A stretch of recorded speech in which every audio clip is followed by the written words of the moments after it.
अस्सलाम वालेकुम dear students. हमारी एक्सरसाइज 1.1 कंप्लीट हो गया है। हमने एक स्टार्ट करनी है एक्सरसाइज 1.2, लेकिन उससे पहले आपको कॉम्प्लेक्स नंबर्स की कुछ एडिशन, सब्ट्रैक्शन, मल्टीप्लिकेशन, डिवीजन और स्केलर मल्टीप्लिकेशन आनी चाहिए।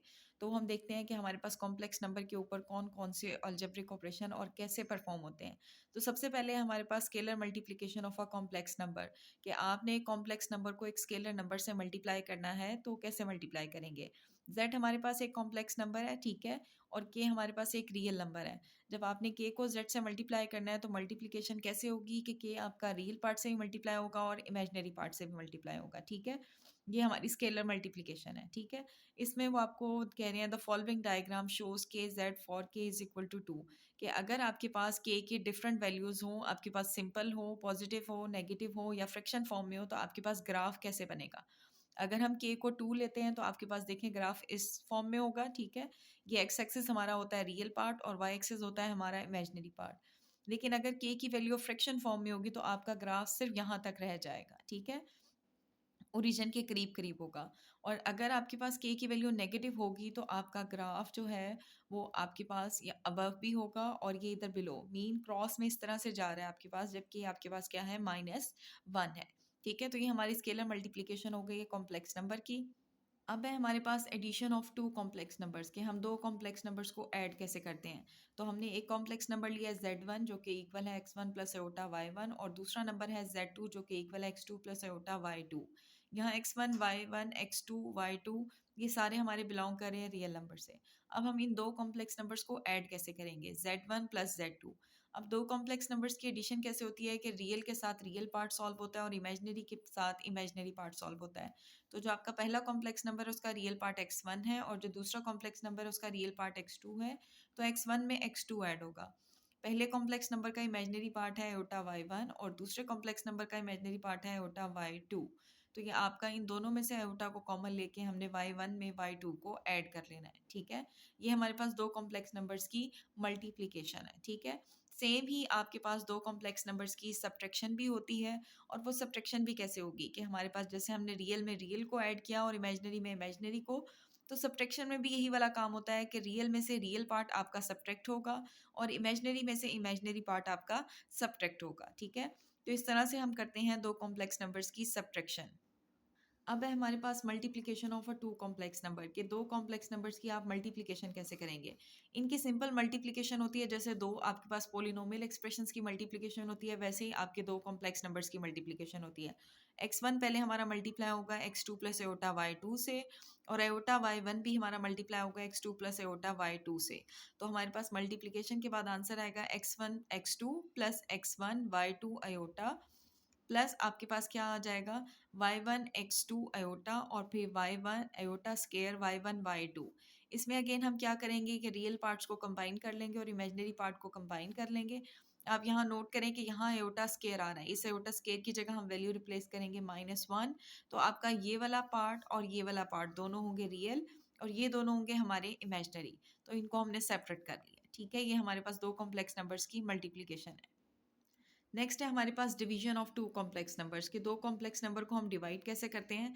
जब आपके दो कॉम्प्लेक्स नंबर डिवाइड होते हैं तो आपने यहाँ वही वाला काम करना है जो आपको याद हो कि आपने अपनी प्रीवियस क्लासेस में रेडिकल वाले एक्सप्रेशन मीन सर्ड वाले एक्सप्रेशंस को सॉल्व करते हुए किया था, कि अगर आपके डिनोमिनेटर में रेडिकल वाली टर्म आ गई है तो हम उसके कॉन्जुगेट से मल्टीप्लाई और डिवाइड करते हैं। तो यहाँ भी आपने यही ख्याल रखना है कि आपके डिनोमिनेटर में अयोटा नहीं आना चाहिए। तो फिर उस अयोटा को ख़त्म करने के लिए आप डिनोमिनेटर के कॉन्जुगेट से मल्टीप्लाई और डिवाइड करेंगे, ठीक है। फिर न्यूमरेटर से न्यूमरेटर मल्टीप्लाई होगा और डिनोमिनेटर से डिनोमिनेटर। लेकिन डिनोमिनेटर में दोनों एक्सप्रेशन सेम होंगे, साइन डिफरेंट होगा। तो यहाँ हम यूज़ करेंगे ए स्केयर माइनस बी स्केयर का फॉर्मूला। उससे क्या होगा कि जब आप ए स्केयर माइनस बी स्केयर का फॉर्मूला यूज़ करेंगे तो अयोटा स्केयर आएगा और अयोटा स्केयर की वैल्यू रिप्लेस कर देंगे। तो हमारे पास क्या हो जाएगा कि डिनोमिनेटर से अयोटा वाली टर्म हमारी ख़त्म हो जाएगी। तो दो कॉम्प्लेक्स नंबर्स की डिवीजन हम इस तरह से करेंगे।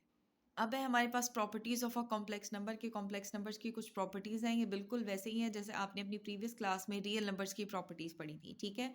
तो वो वैसे ही आपके पास कॉम्प्लेक्स नंबर्स की properties with respect to addition भी हैं और विद रिस्पेक्ट टू मल्टीप्लिकेशन भी है, जैसे रियल नंबर्स की होती है।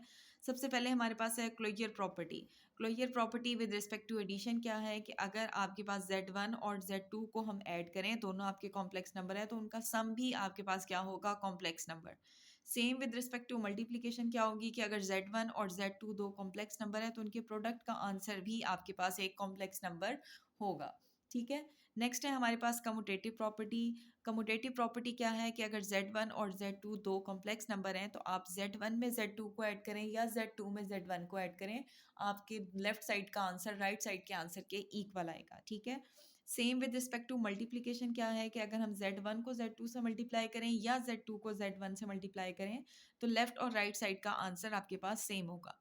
नेक्स्ट है हमारे पास एसोसिएटिव प्रॉपर्टी है। एसोसिएटिव प्रॉपर्टी में हमें पता है कि 3 आ जाते हैं नंबर, तो विद रिस्पेक्ट टू एडिशन क्या होगी कि Z1 में पहले Z2 को ऐड करें जो उसका आंसर आए, फिर उसमें Z3 को ऐड करें, ये लेफ्ट साइड है। और राइट साइड पे है कि पहले Z2 में Z3 को ऐड करना है, जो आंसर आएगा फिर उसमें Z1 ऐड होगा। तो इस सिचुएशन में भी हमारी लेफ्ट हैंड साइड का आंसर राइट हैंड साइड के इक्वल होगा। मल्टीप्लिकेशन में क्या होगा कि पहले Z1 को Z2 से मल्टीप्लाई करें, जो आंसर आए फिर उसे Z3 से मल्टीप्लाई करें। राइट साइड पे हमारे पास क्या है कि पहले Z2 को Z3 से मल्टीप्लाई करें, जो आंसर आए फिर उसे आप Z1 से मल्टीप्लाई करें। नेक्स्ट है हमारे पास एडिटिव आइडेंटिटी। एडिटिव आइडेंटिटी हमारे पास क्या होती है कि हमने क्या ऐड करना है कि आपके पास आंसर में क्या आ जाए, जीरो। तो कहते हैं there exist a complex number zero is equal to zero plus zero iota such that for every complex number z. आपकी एडिटिव आइडेंटिटी क्या है कि आपने मैट्रिक्स सॉरी कॉम्प्लेक्स नंबर में ऐसा क्या ऐड करना है कि आइडेंटिटी का मतलब ये है कि आपको एज इट इज़ वही मिल जाए। एडिटिव का मतलब ऐड करें, आइडेंटिटी का मतलब है वही आपको मिले। तो अगर हम कॉम्प्लेक्स नंबर में ज़ीरो को ऐड करेंगे तो आपको आंसर में जेड ही मिलेगा। तो कहते हैं the complex number zero is equal to zero plus zero eta is known as additive identity. अब हम देखते हैं हमारे पास मल्टीप्लिकेटिव आइडेंटिटी क्या है। मल्टीप्लिकेटिव का मतलब ये है कि आपने उसे मल्टीप्लाई करना है, ऐसे ही किसी नंबर से मल्टीप्लाई करना है कि आपको आंसर में आइडेंटिटी मीन वही एक्सप्रेशन एज इट इज मिल जाए। तो हमारे पास क्या होगा कि हम अगर कॉम्प्लेक्स नंबर को वन से मल्टीप्लाई करेंगे तो हमें जेड ही मिलेगा। तो हम कहेंगे the complex number one is equal to one plus zero eta is known as multiplicative identity. Next है हमारे पास एडिटिव इनवर्स। अगेन एडिटिव का मतलब है आपने कुछ ऐड करना है। अब इनवर्स का मतलब ये है कि आपको आइडेंटिटी में हमने कहा था कि वही हमें मिले, लेकिन इनवर्स का मतलब ये है कि उलट, मीन आपको वही ना मिले, उसका उलट मिले। तो फिर हम यहाँ पे एडिटिव इनवर्स क्या होगा कि अगर z आपका कॉम्प्लेक्स नंबर है तो उसका एडिटिव इनवर्स होता है माइनस जेड। माइनस जेड का मतलब ये है कि आप z की वैल्यूज को नेगेटिव साइन से मल्टीप्लाई कर दें, तो जब आप उन दोनों को ऐड करेंगे तो आंसर में आपके पास जीरो आएगा, ठीक है। तो हम कहेंगे minus Z is called the additive inverse of Z.